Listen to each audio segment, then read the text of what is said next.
We are at 11528 Zermatt Drive. This home has a wine refrigerator. So in order to turn it on, you'd press the power button, hold it.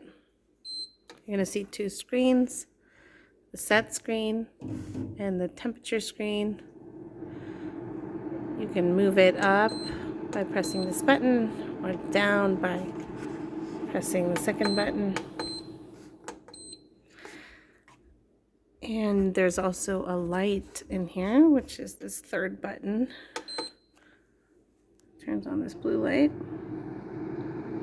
In order to turn that off, you just push that button again.